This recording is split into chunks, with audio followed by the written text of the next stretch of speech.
दोस्तों, हम middle class लोगों का दुनिया बहुत छोटा है। हमारे लिए हमारा परिवार, हमारा दोस्त और हमारे बिजनेस बहुत ही इम्पोर्टेंट है। अगर इनमें से किसी को कुछ हो जाता है ना तो हम सह नहीं पाते। मेरे लिए तो दोस्तों, मैं जब तक उसको ठीक नहीं कर पाऊंगा ना तब तक सोता नहीं हूँ। बट आपने कभी सोचा है दोस्तों, एक ऐसा आम आदमी का जिंदगी, उसकी परिवार, उसके दोस्त और उसके काम से लेकर सब कुछ एक ही रात में खत्म हो जाएगा। बट ऐसा हुआ है दोस्तों। ऐसा एक व्यक्ति के साथ नहीं, पूरा 2000 लोगों का जिंदगी एक ही रात में जल गया। दोस्तों, पहले इसको बारे में जानकर मेरे को बहुत बुरा लगा। दोस्तों, हर इंसान का जिंदगी एक ना एक दिन तो खत्म हो जाता है, बट इतना पेनफुल डेथ तो मैंने पहली बार सुना है। दोस्तों, वीडियो चालू करने से पहले मेरा एक छोटा सा रिक्वेस्ट है कि सब्सक्राइब बटन और बेल आइकन दोनों साथ में क्लिक कर देना, ताकि आप लोग को मेरा नया वीडियो का नोटिफिकेशन पहले ही आ जाए। पोम्पे सदर्न इटली में कैंपेनिया रीजन में बनाया गया एक छोटा सा सिटी। 79वीं सेंचुरी से पहले यहाँ पर रहने वाले रोमन्स बहुत खुशी के साथ उनका जिंदगी जी रहे। दोस्तों, रोमन्स टेक्नोलॉजी में इतना आगे है कि उन्होंने ड्रेनेज सिस्टम और सीवेज सिस्टम को डेवलप किया, और कॉन्क्रीट मिक्सचर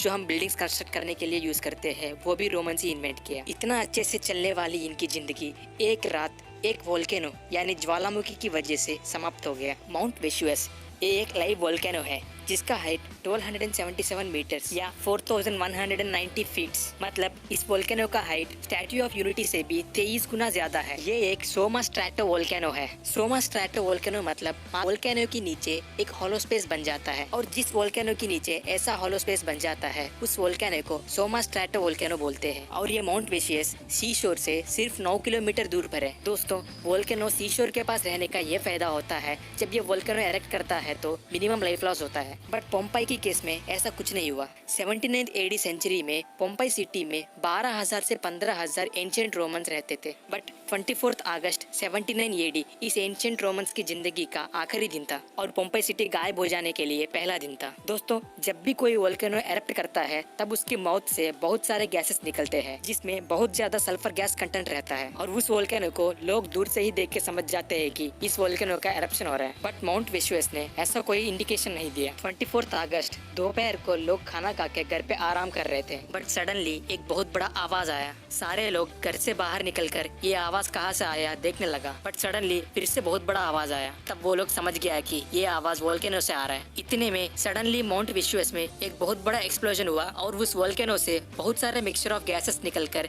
धरती से 33 किलोमीटर तक फैल गया। दोस्तों, आसमान के ऊपर इतना सारे गैसेस चला गया कि पोम्पई में दोपहर भी रात जैसा लगने लगा। हर जगह अंधेरा हो गया और किसी को कुछ दिख नहीं रहा, और गैसेस के साथ स्टोन्स और एशेस भी उस वोल्केनो से निकलने लगा। दोस्तों, माउंट वेसुवियस में इतना बड़ा एक्सप्लोजन हुआ कि उस वोल्केनो से एशेस और स्टोन्स 6 × 10⁵ क्यूबिक मीटर पर सेकंड स्पीड के हिसाब से आकर पोम्पई में गिर गया, और ये स्पीड वेलोसिटी ऑफ साउंड से 1000 गुना ज्यादा है।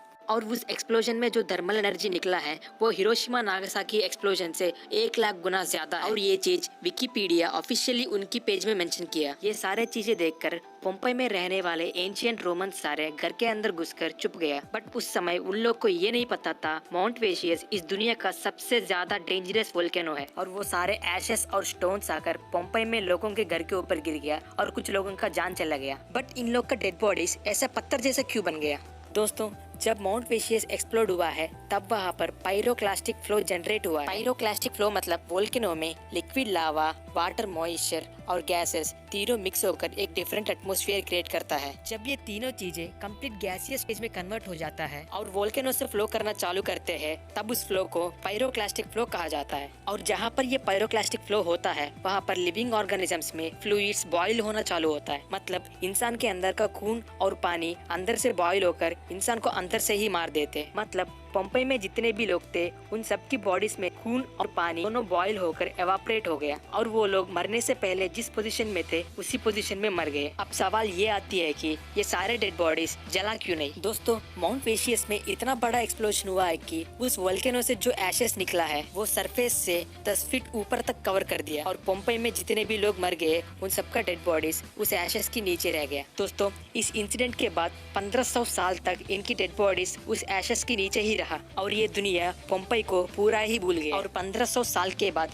16वीं सेंचुरी में डोमेनिको फोंटाना नामक एक आर्किटेक्ट ने पोम्पई को फिर से डिस्कवर किया, और पोम्पई के साथ साथ पोम्पई की बगल में रहने वाले गांवों को 1738 में डिस्कवर कर दिया। दोस्तों, पोम्पई में 1500 साल पहले की डेड बॉडीज को एक्सकवेट करते हुए आर्किटेक्ट्स को बहुत बुरा लगा, क्योंकि मरने से पहले उस एंशिएंट रोमन्स का कंडीशन देख के किसी आम आदमी को रोने का मन करता है। एक बार सोचो यार, हमारे सामने हमारे परिवार को कुछ होगा तो हम लोग को कैसे लगेगा। और वहाँ पर भी एंशिएंट रोमन्स उनके सामने ही उनके परिवार को मरते हुए देखा। और 1960 तक पोम्पई में मेजर पोर्शन को एक्सकवेट करके बाहर निकाल दिया और कुछ डेड बॉडीज को साइंटिफिक रिसर्च पर्पस के लिए लैब में स्टोर किया गया और कुछ डेड बॉडीज को म्यूजियम्स में रखा गया। बट 1960 के बाद वहाँ की सरकार ने पोम्पई में एक्सकवेट करना बैन कर दिया। दोस्तों, अब पोम्पई देखने में कुछ ऐसा है। इसे देखकर लगता है कि वो लोग कितना सिविलाइज्ड थे और टेक्निकल थे। दोस्तों, अब इंसान के पास इतना मॉडर्न टेक्नोलॉजी है कि दूसरे यूनिवर्स से एलियंस आके अटैक करेंगे तो हम अपने आप को प्रोटेक्ट कर सकते हैं। बट इस धरती माता को कभी गुस्सा आकर अटैक करेगी तो हम लोग को बचाने के लिए कोई एवेंजर नहीं आएगा। तो हम लोग भगवान का नाम लेकर आज के लिए इस वीडियो को समाप्त करते हैं। दोस्तों, अगर आपको वीडियो अच्छा लगा तो लाइक, शेयर और सब्सक्राइब जरूर कर देना दोस्तों। कर दो दोस्तों, उसी से मेरे को मोटिवेशन मिलता है। चलो दोस्तों, अब हम अगली वीडियो में मिलेंगे।